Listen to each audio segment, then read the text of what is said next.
делать по-другому.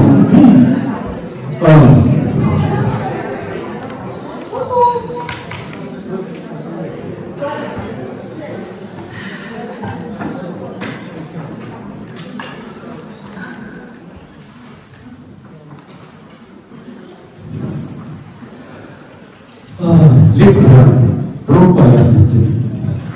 Лекция про полярышкума. Знаете, вообще-то в наше время очень трудно какие-то такие лекции читать в принципе, потому что у всех есть уже разного вида чаты GPT или другие всякие прикольные штуки, поэтому вы просто забиваете в чат GPT базовые понятия гештальт-терапии полярности, и вам выдают статью. Šiais laikais apskritai sunku skaityti bet kokias lekcijas, nes žmonės gali susivesti į ChatGPT ar panašius įrenginius užklausas ir gauti atsakymus. Поэтому, собственно говоря, вы можете все сейчас открыть iPhone, написать там полярность по гештальт-терапии, вам выдаст 2-3 страницы текста, и, кстати, хорошего текста, если что. Хороший текст будет отлично, там все будет написано. Вот, и тогда не очень понятно, а в чем смысл лекции в таком случае. Что я могу такого уникального сказать, чтобы это имело смысл нам собраться здесь, в этом зале, вместо того, чтобы пойти купаться, например, или гулять по лесу, или лучше еще спать. Tai jūs dabar galite pasinaudoti savo telefonais, suvesti, kas yra poliariškumai ir gauti porą puslapių atsakymą. Ir tada nebetenka tarsi prasmės, kam čia sėdėti, vietoj to, kad eiti prie ežero išsimaudyti. Поэтому мне видится, что любая лекция в современном мире имеет смысл только если я предлагаю вам, и любой лектор предлагает вам свой личный авторский взгляд, потому что ChatGPT мой личный взгляд не предложит вам. То есть если как бы нужно прочитать главу в учебнике, то как бы, это очень просто. Поэтому то, что я предложу, как часто сейчас по полярности, это мое личное авторское мнение будет. Bet kokia lekcija turi prasmę, kai prezentuotojas, lektorius pateikia savo asmeninės įžvalgas, autorinės įžvalgas. Tai, ką jūs dabar išgirsite apie poliariškumus, ir bus Artūro asmeninė įžvalga. И я думаю, что надо начать с одной из самых знаменитых полярностей, которую вы все сразу узнают, как литературная, фундаментальная пример, как до полярности, потому что дальше попробую как раз таки показать, что все сложнее, чем кажется. Tai pradės pasakoti Artūras nuo pačios žinomiausios literatūrinio poliariškumo, apie kurį visi esat girdėję, tai nuo šito norėtų pradėti. Догадываетесь, о чем я говорю? Įsivaizduojate, apie ką jis. Какая самая знаменитая литературная полярность? Kokia yra labiausiai žinoma literatūrinis poliariškumas? Конечно. Нет, литературная.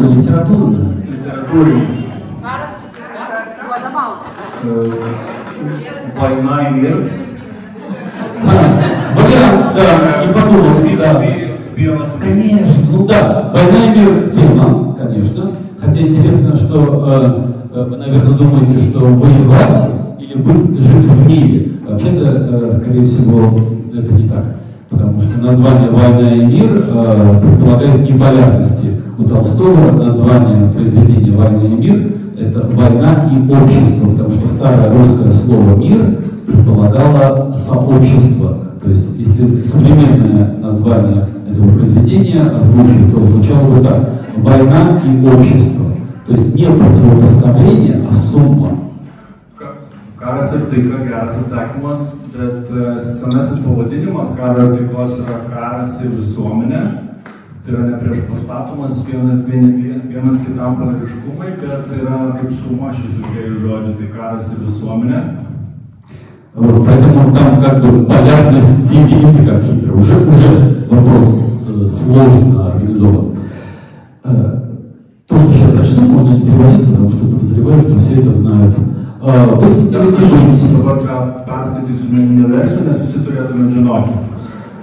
Быть или не быть, вот в чем вопрос. Да, можно показаться, что это вопрос, ну, конечно, быть, скажете вы. Не все дочитали это до конца, но я вам не буду читать до конца, только первые несколько строчек, потому что Гамлета не все прочитали до конца. Это можно перевести. Перскайтėsiu viską, пропустил, может. Не все прочли Гамлет до конца, вот это монолог, все поэтому думают, что, конечно, быть однозначно, ну как же быть или не быть. Быть, правда? Нет, сейчас я докажу. Ne visi yra perskaitę Hamleto monologą, bet visi, manau, galvoja, kad Artūras galvoja, kad būti yra svarbu, negu nebūti. Быть или не быть, вот в чем вопрос. Достойно ли смиряться под ударами судьбы, и надо оказать сопротивление и в смертной схватке с целым морем бед, покончить с ними, умереть, забыться, и знать, что этим обрывает цепь сердечных мук и тысячи лишений, присущих телу. Это ли не цель, желанная скончаться, сном забыться, уснуть и быть в сне? Гамлет говорит о том, что он хочет не быть. Но сразу прочту конец, потому что в конце это выглядит так. Так всех нас в трусов превращает мысль и вянет, как цветок, решимость наша в бесплодном умственном тупике. Так погибает замысел с размахом, обещающий успеха от долгих отлагательств. То есть только мы трусы, поэтому мы выбираем быть, потому что мы боимся. А там у Гамлета есть следующее. Я, может, переведу еще. Да. Tai Hamletas norėtų nebūti ir paskui Artūras perskaitęs visą monologą sako, kad tai yra dėl to, kad mes esam bailiai ir renkamės būti.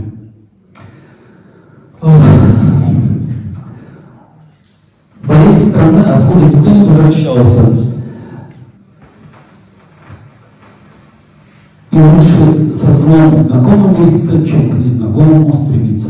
То есть в якобы полярности, в этом противоречии Гамлета быть или не быть, есть уже решение. И в общем, в каком-то смысле не совсем полярности. Он выбирает между трусостью и смелостью. Но трусость — это жить, а смелость — это умереть. Но страшно будет то, что будет после смерти, и поэтому выбирает зло жизни, чем неизвестной смерти. И вроде бы полярность самая знаменитая, а вроде бы как бы не совсем.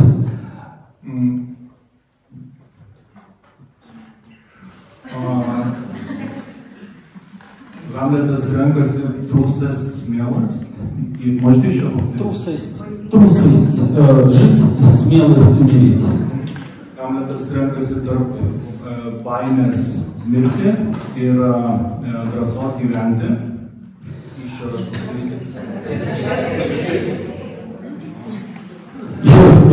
Гамлетовский выбор, он говорит, что мы трусы, потому что продолжаем жить. Baimė gyventi, ar ne? Trūsas продолжаем жить, yra baimė gyventi, o drąsa mirti, tai yra jo pasirinkimas. Но если бы Гамлет пришел с этим вопросом на гештальт-терапию, подозреваю, что большинство гештальт-терапевтов работали бы раз с полярностями между двумя выборами. Jeigu Hamletas darytų geštalto terapiją, tai dauguma geštalto terapeutų ir dirbtų tarp tų dviejų poliariškumų. Возможно, имея уже свой собственный выбор, отдать предпочтение быть, конечно, лучше жить. Patys terapeutai pasirinkdami savo kažkokias preferencijas, tikriausiai didžiausia tikimybė pasirinkdami gyvenimą. Потому что Гамлет склоняется как раз к другому выбору, ему более аутентично не быть, он как раз ищет смерть. Собственно, потом он ее находит, если что. O Hamletas tuo tarpu pasirinka savo unikalų pasirinkimą, tai yra negyventi arba mirti, ir po to jau kūrinys parodo, kad jis tą ir pasirinka. Практически произведение про принца Гамлета — это история про суицид. И хорошо проанализировано, есть такой психолог Выгодский, у него есть книга «Психология искусства», и он там хорошо анализирует как раз произведение Гамлета с психологической точки зрения. Hamleto kūrinys apie Hamletą, princą Hamletą yra kaip tik kūrinys apie suicidą. Можете напомнить? Вологодский. И что он сделал? Он написал книгу «Психология искусства» и дал она в том числе произведение Шекспира. Psichologas Volgodskis parašė kūrinį, analizuodamas Hamleto kūrinį ir padarė vertinimą to Hamleto kūrinio. Ну, это такой литературный заход, потому что это литературный сужимас. Потому что мы можем взять полярностями физиологические, биологические, то есть что у нас будет полярностями, когда Tai yra literatūrinis sužinimas, o ką mes apskritai galima paimti iš poliariškumų, биологической. Черное и белое, вверх и низ, холодное и горячее, право и лево. Juoda, balta, viršus, apačia, šalta, karšta. Что там последнее было? Холодное, горячее, право и лево. Kairė, dešinė. Правда и ложь. Teisybė, melas. Жадность, альтруизм, мужчина и женщина. Godumas, altruizmas, vyras, moteris. И все эти, как бы вот противоположности, хочется поставить в один ряд, как одинаковые. Ir visas tas priešingybės tarsi norėtųsi pastatyti į vieną eilę kaip vienodas. И все вокруг можно увидеть через парадигму противостояния друг другу. Ir viską būtų galima pamatyti prieš конфронтацию друг другу. Конфронтация prieš vienas kitam. У древних египтян есть в их концепции возникновения мира есть такое обозначение времени, называется так, когда не было двух. Имя еще. У древних египтян У senovės egiptiečius yra net toks išsireiškimas, kai nebuvo dviejų. То есть время, когда не было двух, когда в мире ничто не делилось на правое и левое, на черное и белое, на верх и низ. Не было двух, все было одно. Tai posakis yra apie tuos laikus, kai nebuvo tų poliariškų dalykų, kairė, dešinė, viršus apačia, ir tai buvo tarsi vienis. Теперь с другой стороны посмотрим. Черное и белое, вроде бы полярные вещи. Но черное – это полное отсутствие цвета и света, а белое – это максимальное присутствие всего. Ir galim pasižiūrėti į tą juodą, baltą poliariškumus. Juoda tai yra visiškai nebuvimas šviesos ir spalvų, o balta kaip tik yra visiška šviesa. Но с другой стороны, мы никогда не можем встретить ни черного, ни белого. Никогда в нашем опыте не будет возможности увидеть полное отсутствие всего или полное присутствие всего. Kita vertus, mes niekada negalėsim pamatyti tik tai juodą ir tik tai baltą. Tai yra visiško juodo ir nebuvimo nieko kito, arba atvirkščiai visiškai balto ir nebuvimo nieko kito.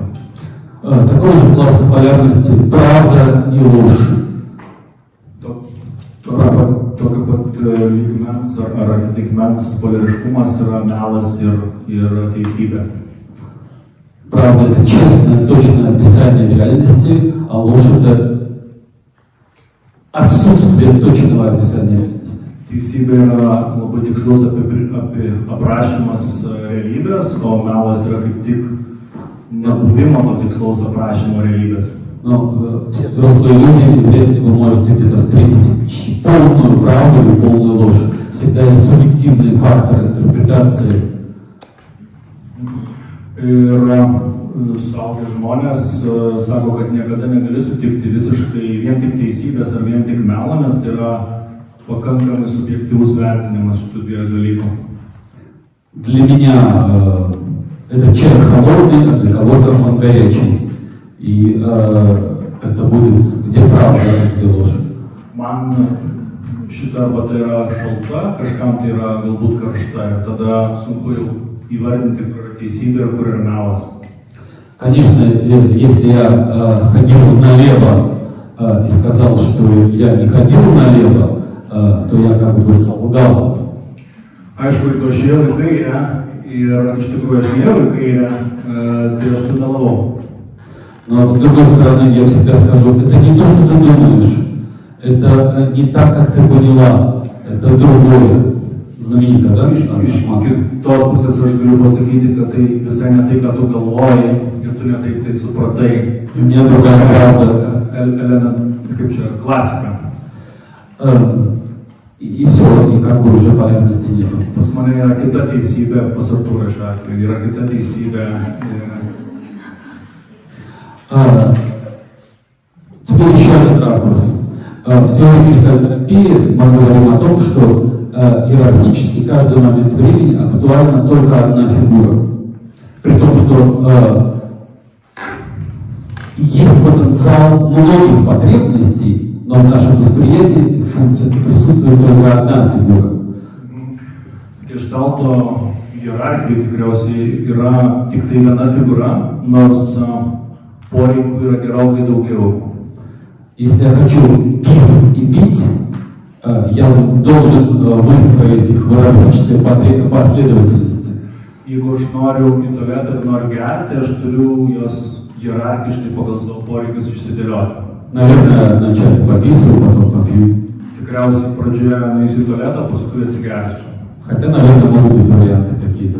Но gali būti variantai.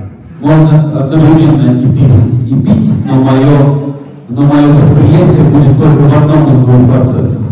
Galima, aišku, tuo pačiu metu ir sisioti, ir gerti, bet mano samprata tų dviejų procesų bus koncentruota į vieną. То есть эти два действия биологически как бы полярны друг к другу, то есть вода затекает и вода вытекает. Ir šitie du veiksmai yra tarsi poliariški vienas kitam, tai yra vanduo įbėga į kūną ir vanduo išbėga iš kūno. И теперь совсем подойду к концепции гештальт-терапии. Ir dabar aš prieisiu prie visiškai koncepcijos geštalto terapijos. Понятие полярности в гештальт-терапии принес Пеблс, но он взял это из общей психологии, то, что мы в общей психологии чаще называем когнитивным диссонансом. Poliariškumo sampratą į geštalto terapiją atnešė Pebblsas, bet jis paėmė tai iš bendrosios psichologijos ir iš bendrosios psichologijos tai vadinama tenai когнитивный диссонансas. Когда по какой-то причине у нас есть две сильные тенденции, мы не можем их иерархизировать, не можем выбрать, писать или пить. Kai yra dvi smarkios tendencijos, tas pats pavyzdys, ar nori tualetą, ar nori gerti, ir mes negalime išsirinkti, kuri iš šitų dviejų yra hierarchija aukštesnė. Но в физиологическом смысле, может быть, это уже совсем будет намек на психопатологию. Чаще это выглядит как я остаться или уйти. Еще раз. Писать и пить это совсем физиологически. Если нарушение в этом месте, наверное, это все-таки совсем будет как бы намек на патологию, психиатрическую сторону. Но чаще сложность остаться или уйти. Между пить и писать большинство людей хорошо могут разобраться. А вот остаться или уйти, тут уже возникают трудности. Paralelė tokia tarp to ėjimo į tualetą ir gerimo vandens, pakankamai lengva pasirinkti tarp šitų dviejų poreikių, bet trudna vybrati про что говорили? Уйти и остаться. Pasilikti ar išeiti yra gerokai sunkesnis pasirinkimas negu šitie du fiziologiniai poreikiai. Это одного типа сложность. Другого типа сложность я добрый, хороший человек, поэтому буду строить хорошие, добрые отношения и расскажу этим тварям всю правду. Kitas sunkus pasirinkimas yra tada, kai aš galvoju, kad aš esu geras žmogus, bet aš pasirenku pasakyti visą, toms bjaurybėms visą teisybę. Это тоже две потребности. На одном полюсе иметь хорошие отношения, хороший контакт с миром, а на другом полюсе защитить себя и как-то проявить себя и выразить что-то. Тоже что-то между них сотепить, но в психологическом смысле поглотить или выделить. Tai yra irgi du poliariškumai ar du pasirinkimai, kad vienas iš jų yra būti geram pasauliui, o kitas yra įspjauti pasaulį, ką aš iš tikrųjų galvoju. И вот две вещи абсолютно противные. Действительно, как бы у меня накопилось напряжение с этими людьми, и я хочу им сказать, что с вами больше невозможно работать вместе, с тобой невозможно вместе жить, потому что ты абьюзер. Ir šie du pasirinkimai, įspjauti ar būti geram pasaulyje, yra visiškai abeji yra labai abu legitimus.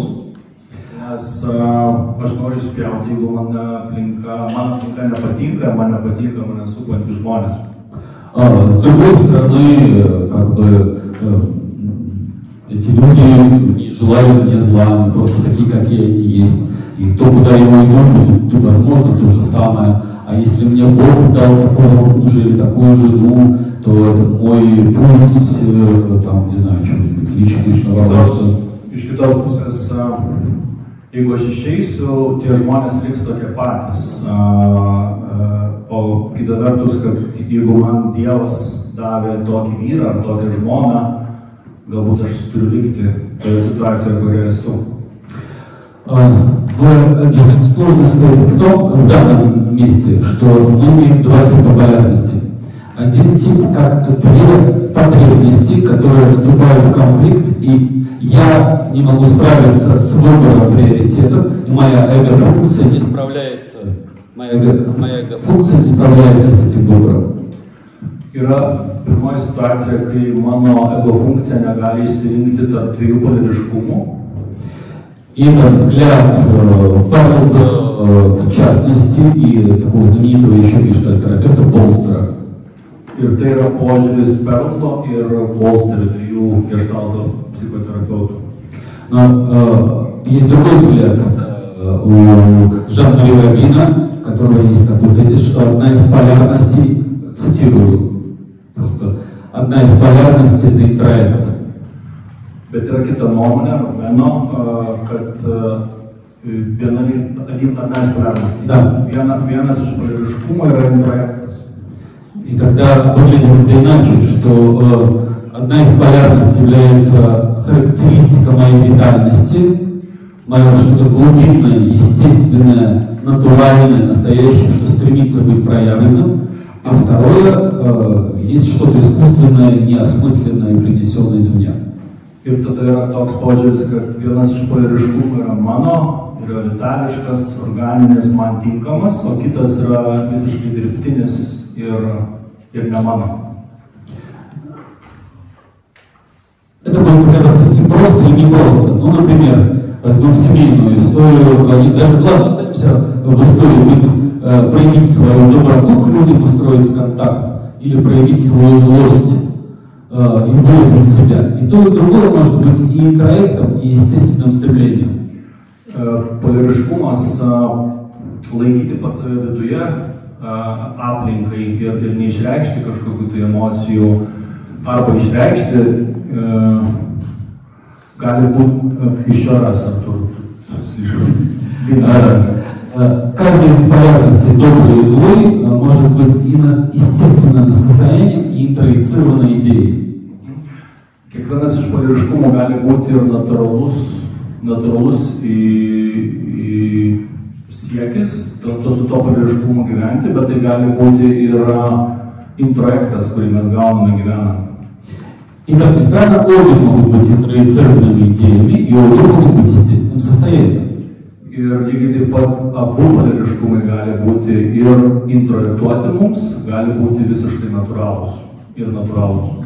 Например, такие начинающие дикие гештальтисты могут делать следующее. vienas iš этой трек. Нет, я пока просто описываю тип людей. Pradedantis laukiniai geštaltistai, они как бы ловят идею, что все, что накопилось, надо выразить, и ходят и всем сообщают правду. jie tiesiog vaikščioja po pasaulį ir visiems pranešinėja teisybę. Я хочу с тобой поговорить, ты меня бесишь, ты меня раздражаешь, мне с тобой небезопасно. Aš noriu su tavim pakalbėti, tu mane nervuoji, tu mane siutini ir aš noriu su tavim pasikalbėti, nes man atrodo, man su tavim nesaugu. А те, кто съездили в Индию, в Ашрам, они находятся на другом, как бы сказать, конце этих весов, они всем говорят доброе. Tie geštaltistai, kurie nukeliavę yra į Indiją, į šventovę, jie sako atvirkščiai, kad jiems viskas gerai ir visas pasaulis yra gėris. Дикие эзотерики. Дикие эзотерики. Tokie laukiniai ezoterikai.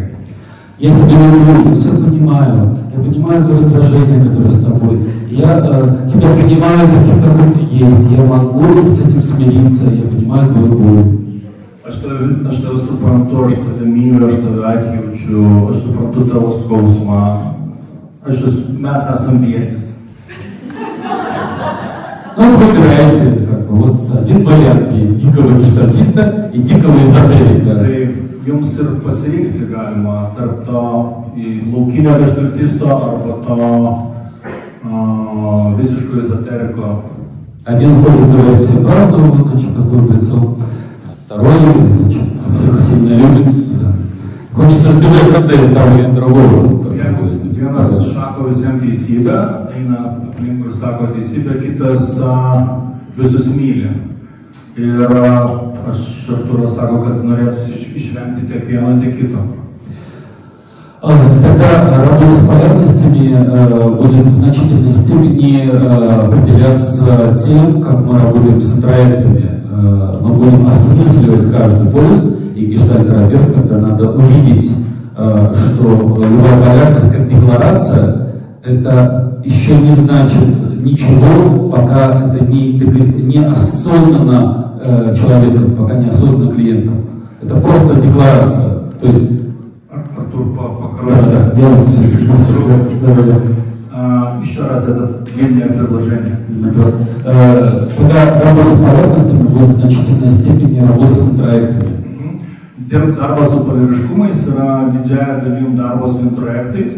Это значит, что любая декларация, пока не осмыслена и не разжевана, и не присвоена, это просто надпись на стене. Здесь был Вася. Tai yra kiekvienas introektas, kuris yra neįsisąmonintas, nesuvirškintas, tai yra tik tai lozungas užrašas ant sienos, čia buvo Vася. И терапевту важно быть чувствительным к этому месту. И как мы только видим конфигурацию черное, белое, право, лево, не сразу погружаться в конфронтацию между этими двумя элементами. Tai psichoterapeutui reikia būti pakankamai jautriam šitai situacijai, dirbant su poliariškumais, kad negrimsti iš karto tos poliariškumus, bet išsiaiškinti apie ką jie. Если вернуться к Гамлету, то в Гамлета есть идея умереть, а у терапевта, возможно, есть идея жить. Jeigu grįžti prie Hamleto pagrindinė mintis yra numirti, o terapeuto pagrindinė mintis yra gyventi. Для Гамлета умереть это хорошо. А у терапевта наверняка будет этическая концепция. И терапевт окажется в когнитивном диссонансе, потому что терапевт вряд ли, современный терапевт из нашего общества, вряд ли поддержит идею смерти. Hamleto mintis, kaip ir sakėm, kad tai yra mirtis, o terapeutui, kaip tuo tarpu mirtis gali sukelti kognityvinį disonansą, nes jis kaip tik yra apie gyvenimą. Ir to net iš jo tikisi visuomenė. Это терапевт окажется между двумя как бы полюсами, поддерживать клиента в его стремлении и соответствовать своим представлениям о том, что жизнь это хорошо.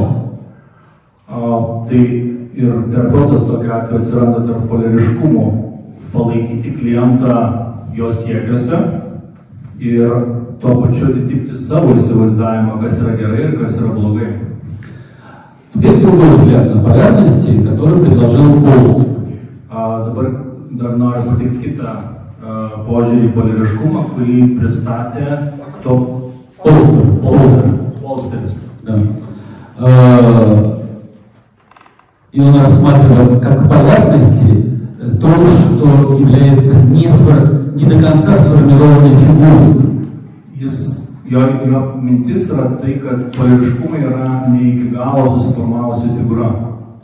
То есть, если опять возьмем черное и белое, может показаться, что черное и белое — это самостоятельные тенденции, самостоятельные энергетические сущности, и нужно отдать предпочтение или черному, или белому. Jeigu vėl grįžti prie juodo balto pavyzdžio, juodo ir balta pavyzdžio, tai polariškumų, kad galima pagalvoti, kad yra savarankiškai veikiančios, nežinau, savarankiškai veikianti polariškumai. Но Полстер говорит, что, не говорит, как бы имеет в виду, что черное и белое, если нам это предъявляет клиент как сомнение, то еще не сформировалась фигура. И Полsteris sako, kad juoda ir balta, jeigu klientas pristato tą juodą ir baltą kaip polariškumus, kaip abejonę, jo nuomonė figūra dar nėra susiformavusi. Недавно я для себя открыл немецкую философию, Nesenai Artūras savo atrado vokiečių filosofiją. Всем заняться срочно немецкой философией, это прямо обязательно. Tai jums yra kaip nuoroda, net reikalavimas greitai užsiiminėti vokišką filosofiją. И у нас в Брестском гештальтном институте с этого года будет обязательный курс по философии для психотерапевтов. Šiais metais Rygos Geštalto institute bus vokiečių filosofijos kursas būsimiem terapeutam. Причем в основном по немецкой философии. Ir pagrindinė tai bus apie vokiečių filosofus. Вы скажете, зачем? Klausite, kodėl? Затем, что Гегель. А Гегель наше все. Нужно приводить. Todėl, kad Гегеlis yra mūsų viskas. Почему я вспомнил Полстера и связал его с Гегелем?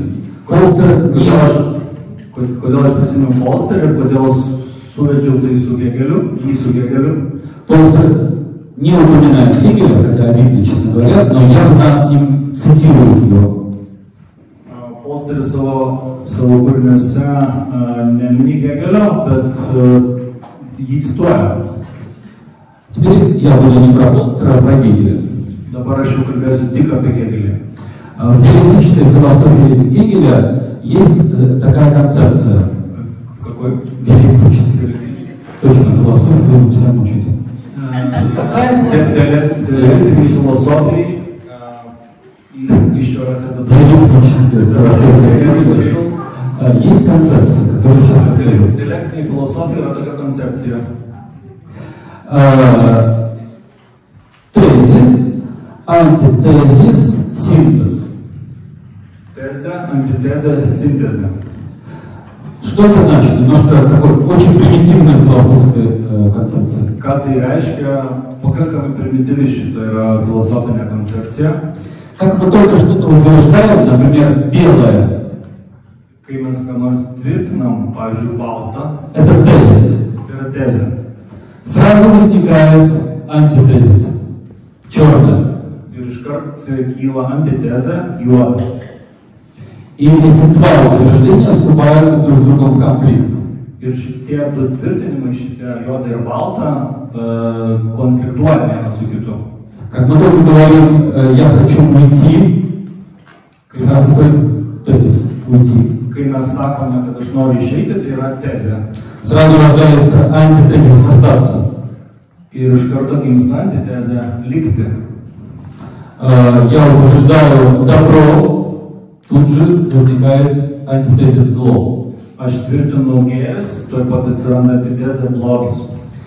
И по Гегелю развитие происходит за счет того, что мы, люди, sоздаем тезис, порождаем антитезис. Ir pagal Hegelį tai yra, kad mes sukurdami tezę, taip pat gimdome ir antitezę. И в этом противостоянии рождается синтез, который порождает новую форму. Ir в этом противостоянии šitame priešpastatyme gimsta sintezė, kuri pagimdo naują formą. Рождается новая форма. Это практически то, что говорит Полстер. Tai yra praktiškai tas pats, ką sako Polsteris. У Полстера есть книга, она так и называется «Интегративная гештальтерапия». Pas Polsterį yra knyga, kuri taip ir vadinasi integratyvi гештальто терапия. Под интегративностью понимается не то, что мы в гештальт-терапию тащим все подряд, а тем, что мы помогаем интегрировать тезисы и антитезисы, противостоящие полярные конфликты и элементы собираем вместе.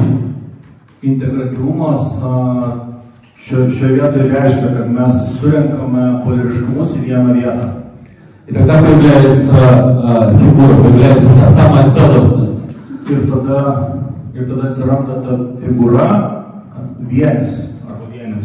Замечайте, да, это другой подход. То есть мы не говорим тогда, что одна из полярностей это интроект, а мы говорим про то, что полярность это не до конца сформированная фигура из двух элементов, из тезиса и антитезиса. Mes nesakome, kad vienas iš polariškumų yra introjektas, mes sakome tada, kad tai yra tas pats vienis į последняя часть предложения. Из тезиса и антитезиса. Ir tai yra tezė ir antitezė. По Гегелю есть продолжение этой истории, потому что Полстер в этом месте останавливается, а у Гегеля есть продолжение. Pas Hegelį yra pratęsimas šitos koncepcijos, šitos teorijos. Polsteris šitoje vietoje sustoja, o Hegelis... Есть продолжение истории. То, что намекает на идею личностного роста, который, похоже, никогда не заканчивается. Это Гегель намекает? Да. Tai Hegelis kalba, pratęsia tą teoriją, kalbėdamas apie asmeninį augimą. Потому что динамика этих полярностей, вернее, логики Гегеля, тезиса и антитезиса выглядит следующим образом. Tai Hegelio nuomonė, tas tezės ir antitezės dinamika atrodo taip. Тезис, антитезис, синтез, и синтез это новый тезис. Еще раз повторить. Тезис, утверждение черное, антитезис белое. Ну, допустим, условно, серое. Синтез, смешали. Серое это синтез, но это новый тезис. Tai tezė, antitezė. Tarkim, pavyzdžiui, juoda ir balta sintezė tampa pilka ir pilka tuo pačiu metu tampa nauja tezė. Этот квест продолжается дальше. Ir ta seka, jinai nesibaigianti, tęsiasi toliau. Если серое, то какие ассоциации серое? Незначимое, пустое. Серое, яркое. Разноцветное. Да, серое, разноцветное. И у нас есть новая полярность. Jeigu pilka, jau iš auditorijos sako, kokios yra asociacijos, tai gali būti ir, nežinau, nereikšminga ar dar bet kaip kitaip. Ir pilka tampa naujų polariškumų. Tai tas sekas tęsiasi toliau. На уровне черного и белого здесь все хорошо. То есть мы легко можем дифференцировать черное и белое, условно. Серое мы тоже можем дифференцировать. Tarp juodo ir balto polariškumų viskas kaip ir aišku, viskas gerai, o pilka, serое. Серое мы тоже можем определить, дифференцировать как безликое и незрачное. Pilką mes galime apibūdinti kaip nereikšmingą, яркое тоже легко определяем цветное. Pilkos spalvos apibrėžimo polariškumas yra ryškumas. Но вот следующий уровень синтеза уже становится сложным. И дальше все сложнее, сложнее, сложнее. Kito lygio seka, to kito žingsnio seka tampa vis sudėtingesnė ir sudėtingesnė ir su kiekvienu žingsniu tai sudėtingėja. В подростковом возрасте были хорошие люди и плохие люди. Paauglystėje daugumai žmonių buvo geri žmonės ir blogi žmonės. Свой парень и сволочь. Savas žmogus arba, nežinau, niekšas. Там подруга и, следовательно, ну, какая-то нехорошая девушка. Draugė ir kalė. А теперь мы стали взрослыми. O dabar mes tapome suaugę. И уже непонятно, вроде она и подруга, хотя и... Atrodo, kad jinai draugė, bet iš tikrųjų kalė. Так и живем. Taip ir gyvename. Это очень важно, потому что есть, опять же, если отмотать назад в историю дикого гештальта, jeigu vėl atsukti ratai į laukinio geštalto laikus arba į pradžią geštalto, то как бы можно показать, что у гештальт-терапии есть конечная цель. Gali pasirodyti, kad geštalto terapija yra kažkoks galutinis tikslas. Мы можем получить результат. И современная политика в психотерапии очень ориентирована на результат. Nes mes galime to galvojame, mes galvojame, kad yra kažkoks baigtinis rezultatas. Но любой результат это тезис. А дальше, понимаете? Bet kiekvienas rezultatas yra tezė, o paskui vėl grįžtam į tą pačią augančią seką. Как только создаем тезис, мы тоже порождаем антитезис. Kai tik sukūrėme tezę, Клиенты, антитезę. Клиенты, извините, пожалуйста, я прошу прощения у вас от всех психотерапевтов, от меня лично, вы попали. Noriu atsiprašyti visų klientų, visų psichoterapeutų vardu, jūs pakliūvote. Вы начали психотерапию, но она никогда не закончится.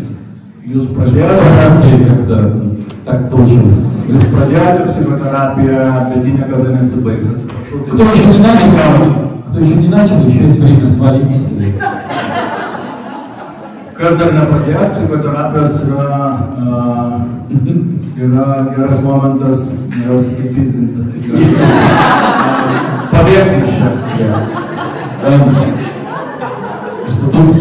Претензии даже не к нам, это претензии к Гегелю вообще-то. Претензijos ne mums terapeutams, bet pретензijos turėtų būti Hegeliui. А вообще, как я начал в начале, мне нравится заканчивать, вообще претензии к древним египтянам, потому что это они утвердили, заметьте, насколько точно они обозначили, когда не было двух, было время, когда не существовало такой логики, ну, в космологии и древних египтян. Нужно будет повторить. Вообще, приемлющесть turėtų būti senovės egiptiečiam, iš ko они там... Они когда сказали, что было время, когда не было двух, jie pasakė, kad buvo toks laikas, kai nebuvo dviejų. Они были очень мудрые, заметив, что buvo labai išmintingi, pastabus, что вот в их понимании некой целостности, когда нету дифференциации на полярность, нету черного и белого. Jų supratimu, kai nebuvo diferenciacijos, nebuvo poliariškumo, juoda-balta. Но, к сожалению, мы живем в мире, что как мы только будем утверждать, что нету черного и белого, это тоже тезис. Bet mes gyvenam tokiame pasaulyje, kai sakom, kad nėra juodo ir balto, tai irgi yra tezė. Поэтому я могу сказать, что для меня не существует черного и белого. Я тоже определяю тезис. Tai kai aš pasakau, kad man nėra juodo balto, aš iš karto apibrėžiu tezę. И сразу возникает кто-то, кто скажет, ты, значит, придурок примитивный, потому что точно есть разница, есть добро и зло, я тебе покажу. И отведет вас к Толстому «Война и мир». Taip pat atsiras žmogus, kuris sakys, kad tu esi idiotas ir suras tavo pasakytai frazai tezę ir nuves tave Толстому книжку «Война и мир». Толстою į knygą Karas ir taika. Ну, вернее, тоже на войну, да, и все, и тогда вы тоже, да, действительно, будет. Ну, как-то так, да, это такой софистический прием, поэтому если кто-то утверждает какую-то абсолютную истину, очень легко выставить контртезис и запутать его. Skelbia kažkokią tai unikalią universalią tiesą, labai lengva sugalvoti tam teiginį, antitezę ir supainioti viską. Но локально в терапии у нас появляется вторая стратегия работы с полярностями. Bet vietiniai lokalioj terapijai pas mus atsiranda darbas su poliariškumais. Это поддерживает клиента в интеграции. Palaikant klientą, integruojant tos poliariškumus. Сложность методологическая поддержки интеграции, потому что полярности находятся как бы в конфликте. Ir sunkumas yra tame, kad tie poliariškumai yra konflikte. И у полярности есть очень сильный вектор двигаться в разные стороны. Ir poliariškumai turi labai stiprų vektorių judėti į priešingas kryptis.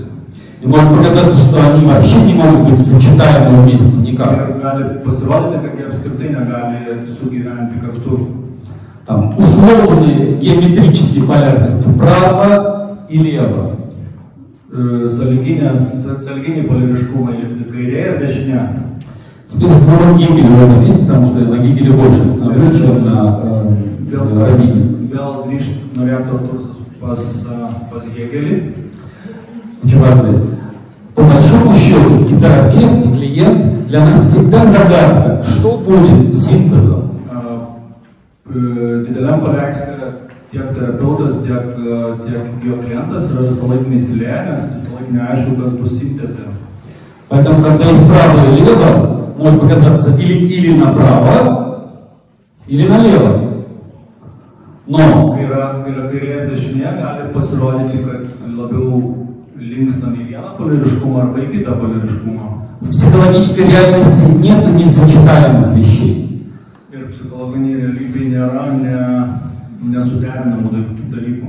И клиент может породить новую форму, то, что синтезируется. Это всегда волшебная часть психотерапии. Ни я как терапевт не знаю, ни клиент не знает, что будет в сочетании между правым и левым. Ir klientas gali sukurti, pagimdyti naują formą, kuri nuves į visiškai naują sintezę. Ir tai yra pats magiškumas psichoterapijos. Ну, начнем с того, что это может быть вперед, это может быть вверх, это может быть остаться здесь. Это если только в рамках геометрии. Pradėti galima bent jau nuo to, kalbant apie kryptis, gali būti viršų, į apačią, likti vietoje, kalbant tik apie geometriją. А может быть, это быть счастливым. O gal tai būti laimingu. Почему правое и левое сочетая вместе создают счастье? Я не знаю. Потому что в клиентском синтезе это вот так будет. Там нет логики линейной. Kodėl kairė dešinė yra dvi dalys vienos tiesės, sunku pasakyti, nes Artūras tokią nuomonę išreiškia, kad tai neturėtų būti linijinis, neturėtų būtinai būti linijinis dalykas. Но мы создаем условия, в которых суть не в том, чтобы столкнуть в конфликте полярности, а в том, чтобы их способствовать тому, чтобы клиент их сочетал и перешел бы на некую другую метапозицию, выше, где он потом снова будет в этом квесте, но он поднимется над этим. Mūsų tikslas kaip terapeutų neturėtų būti kurti prieštaravimą, didinti prieštaravimą dėl tų poliariškumų kliento išreikštų, bet pakelti klientą į kitą metapoziciją, kur ieškoti, tyrinėti toliau. Насколько я понимаю, мне надо остановиться, потому что время обеда, но там еще есть текст на 4,5 часа. Kiek aš suprantu, man reikia čia sustoti ir aš labai sutinku su tuo. Поэтому я здесь поставлю в этом тезисе многоточие. Надеюсь, у вас родится антитезис и создаться новый синтетический образ. Спасибо большое.